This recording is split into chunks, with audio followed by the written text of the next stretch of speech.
ตานี้មិនមែនគ្រាន់តែជាទឹកធម្មតាទេចប់ហើយគេឈ្មោះរាប់រយឆ្នាំរបស់ភោជនីយដ្ឋាន Lera នឹងត្រូវបំផ្លាញក្នុងកណ្ដាប់ដៃរបស់ Helen ចាំសិនស្ដាប់ទៅនេះគឺជាសំឡេងរលកសមុទ្រហេតុអ្វីបានជាមានសំឡេងគោបន្លឺឡើងក៏មានសំឡេងភ្លៀងដែរតើសំឡេងនេះមកពីណាតើនរណាជាអ្នកលេងសើច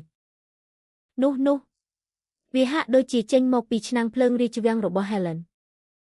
សំឡេងរលកដ៏អស្ចារ្យសំឡេងគោបន្លឺឡើងយ៉ាងសាមញ្ញនិងសំឡេងភ្លៀងដ៏ថ្លាធ្វើឲ្យចិត្តស្ងប់ហើយស្ដាប់រាងកាយនិងចិត្តមានអារម្មណ៍ស្រួលរហូតដល់ក្លិនក្រអូបស្រស់ស្រាយរបស់វាធ្វើឲ្យរាងកាយទាំងមូលមានអារម្មណ៍ស្រស់ស្រាយនិងរឹងមាំ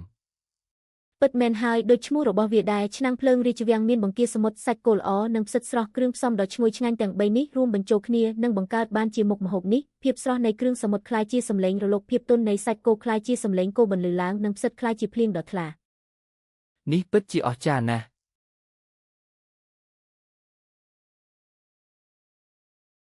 តើអ្នកឲ្យសំឡេងទេរឿងអស្ចារ្យបែបនេះមានតែអតិថិតម្ហូបអាហារទេដែលធ្វើបានចុះហេតុអ្វីបានជាបុគ្គលិកផ្ទះបាយធម្មតាម្នាក់អាចធ្វើបានហេតុអ្វីមិនអាចទៅរួចយោងតាមកំណត់ត្រាបុរាណរបស់គ្រួសារ Genawan កាលពីមុនមានតែអតិថិតម្ហូបអាហារទេដែលអាចធ្វើឲ្យឆ្នាំងស៊ុបភូមិមិនបន្លឺសំឡេងបានអ្នកគ្រាន់តែជាបុគ្គលិកផ្ទះបាយតើធ្វើវាបានយ៉ាងម៉េចវាមិនអាចទៅរួចទេ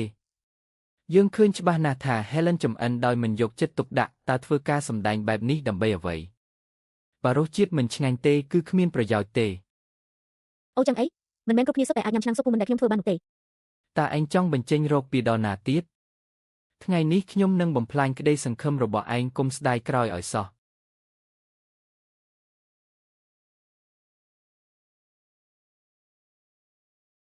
រង្វង់ខ្មៅនិងស្នាមអុចខ្មៅរបស់ខ្ញុំបាត់អស់ហើយសូម្បីតែអ្នកជំនាញស្បែកលំដាប់ពិភពលោកក៏មិនអាចធ្វើបានដែរប៉ុន្តែឆ្នាំងស៊ុបភូមិមិនបែរជាធ្វើបានសម្រេចព្រះឲ្យសូម្បីតែការព្យាបាលលំដាប់ខ្ពស់ក៏មិនធ្វើឲ្យសក់ទន់រលោងបែបនេះដែរផ្ទៃមុខរបស់ខ្ញុំមិនដែលស្រស់ថ្លាបែបនេះពីមុនមកទេអូអស្ចារ្យណាស់ខ្ញុំក៏ចង់សាកល្បងដែរប្រហែលជាវាអាចជួយដល់សក់ជ្រុះបានរមាស់ណាស់ហេតុអ្វីបានជាវាផ្សារបែបនេះលោកប៉ាសក់កូនដល់ហើយ Helen តើឯងបានដាក់អ្វីខ្លះចូលក្នុងអាហារហ្នឹងឯងហ៊ានបោកប្រាស់ក្នុងអាហារផងឯងមិនស័ក្តិសមធ្វើជាចុងភៅទេ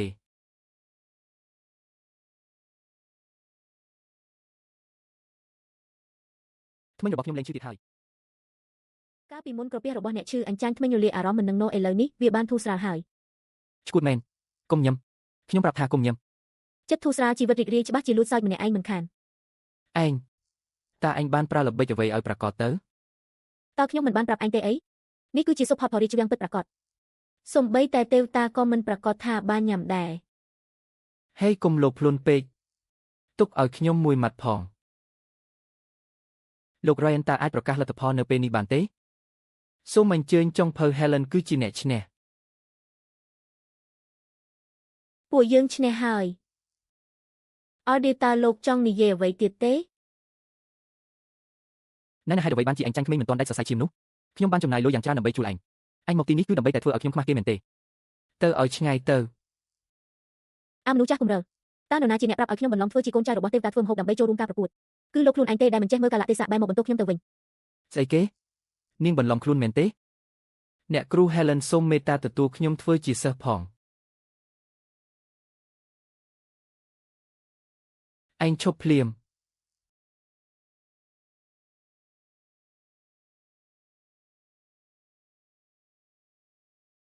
តើអ្នកប្រញាប់ទៅណាតើមានរឿងបន្ទាន់មែនទេកុំចេះដឹងរឿងគេឈួតមែនថ្ងៃនេះឯងគ្រាន់តែសំណាងប៉ុណ្ណោះកុំភ្លេចខ្លួនឲ្យសោះលោកពូមិនទាន់ភ្លេចកិច្ចសន្យារបស់យើងទេមែនទេភ្លេចហើយមែនទេឬចង់ធ្វើជាមិនដឹងមនុស្សទៀតលោកពូបានសន្យានៅចំពោះមុខគណៈកម្មការរួចហើយដោយសារតែចាញ់ចាប់ពីពេលនេះទៅលោកពូកុំមកពាក់ព័ន្ធនឹងការគ្រប់គ្រងភោជនីយដ្ឋាន Lera ទៀតអីហើយត្រូវបិទភោជនីយដ្ឋាន Royal ជាបន្ទាន់មិនអីទេគ្រាន់តែបិទភោជនីយដ្ឋានមួយប៉ុណ្ណោះយ៉ាងម៉េចទៅវិញយ៉ាងច្រើនគ្រាន់តែបើកភោជនីយដ្ឋានថ្មីផ្សេងទៀតប៉ុណ្ណោះរឿងរវាងពួកយើងមិនទាន់ចប់ទេចាំមើលទៅខ្ញុំត្រៀមខ្លួនជានិច្ចប៉ុន្តែមានរឿងសំខាន់មួយទៀតដែលលោកពូមិនទាន់បាននិយាយភោជនីយដ្ឋាន Lera នឹងទទួលបានសិទ្ធិចូលរួមការប្រកួតជាមួយនឹងសមត្ថភាពរបស់ឯងហេតុអ្វីបានជាចង់ចូលរួមឯងចង់ឲ្យក្មេងស្រីម្នាក់នោះចូលរួមការប្រកួតម្ដងទៀតមែនទេ Hayអ្វីមិនបានមែនទេចាប់ពីថ្ងៃនេះទៅ Helen គឺជាមេចុងភៅធំរបស់ភោជនីយដ្ឋាន Lera មួយខែទៀតនាងនឹងតំណាងឲ្យភោជនីយដ្ឋាន Lera ទៅចូលរួមប្រកួតគៀវឯងសប្បាយចិត្តលឿនពេកហើយតើធ្លាប់ពីឈ្មោះ Jerry ទេអ្នកដែលឈ្នះជើងឯក10 ដងជាប់គ្នាឡើយមនុស្សដែលហ៊ានតាំងជាមួយគេគ្មាននរណាម្នាក់ទទួលបានលទ្ធផលល្អឡើយ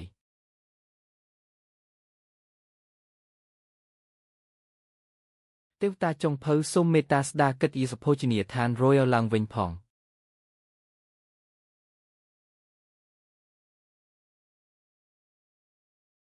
បំណងរបស់អ្នកគឺល្អណាស់និយាយតាមត្រង់ទៅការដែលឪពុកខ្ញុំប្រគល់ភោជនីយដ្ឋាន Lera ទៅឲ្យក្មួយប្រុសរបស់ខ្ញុំដែលនៅជាក្មេងបែកញើសសម្បោរគាត់ថែមទាំងមិនខ្វល់ពីខ្ញុំទៀតផងក្នុងការប្រកួតលើកនេះសូមផ្ដល់មេរៀនដល់អ្នកភោជនីយដ្ឋាន Lera ឲ្យពួកគេរៀងចាលផងសាក់ញ៉ាំនេះមើលនេះគឺជាអាហារសម្រន់ដែលយុវវ័យចូលចិត្តបំផុតនាពេលបច្ចុប្បន្នមិនបាច់ទេខ្ញុំមកពីផ្ទះបាយវាំងតើមានម្ហូបអីដែលខ្ញុំមិនទាន់បានសាកនោះរសជាតិគឺស្រួយផ្អែមនិងប្រៃហឹមពិតជាឆ្ងាញ់ណាស់ដុំអត់នោះបន្លឺសំឡេងទៀតហើយនេះគឺជាទូរស័ព្ទដៃមិនមែនដុំអត់ទេតើអ្វីទៅជាទូរស័ព្ទដៃដុំអត់ដែលភ្លឺរលោងហើយអាចនិយាយបានអាឡូ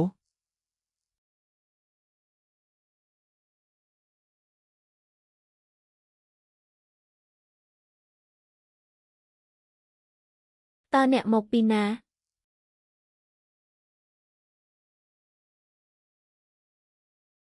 ហើយអូន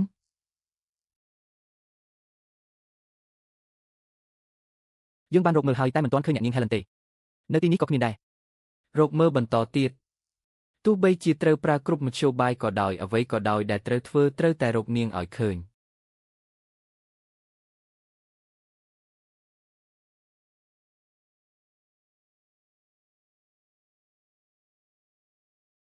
ឲ្យឌីអ្នកគួរតែបន់ស្រន់ឲ្យ Helen មានសុវត្ថិភាពបើមិនដូច្នោះទេខ្ញុំនឹងមិនលើកលែងឲ្យអ្នកឡើយរកមើលគ្រប់កន្លែងទាំងអស់ចាប់ផ្ដើមពីទីស្នាក់ការរបស់ក្រុមនាបប្រញាប់ឡើងសាច់គោថ្លៃបែបនេះតើវាឆ្ងាញ់ទេបើគ្រាន់តែយកទៅស្ងោរហើយជ្រលក់ក្នុងទឹកជ្រលក់បែបនេះបើមិនដឹងទេនៅស្ងៀមទៅសាច់គោកាន់តែថ្លៃការចំអិនកាន់តែសាមញ្ញធានាថាឆ្ងាញ់ឈប់ភ្លាមមិនក៏ហ៊ានខ្ជះខ្ជាយសាច់ថ្លៃបែបនេះការខ្ជះខ្ជាយអាហារគឺជាបាបតើនាងនិយាយថាអីហ៊ានណាស់ដែលមកកែប្រែរបៀបចម្អិនអាហាររបស់ក្រុមនាបមនុស្សដែលចេះតែនិយាយក៏ស្លាប់បាត់អស់ហើយឲ្យសាច់មកខ្ញុំមកឲ្យពេលខ្ញុំ5នាទីខ្ញុំនឹងបង្ហាញអ្នកពីរសជាតិពិតប្រាកដហ៊ានណាស់ដែលមកនិយាយអួតបែបនេះតើនាងគិតថាខ្ញុំនឹងស្ដាប់តាមមែនទេ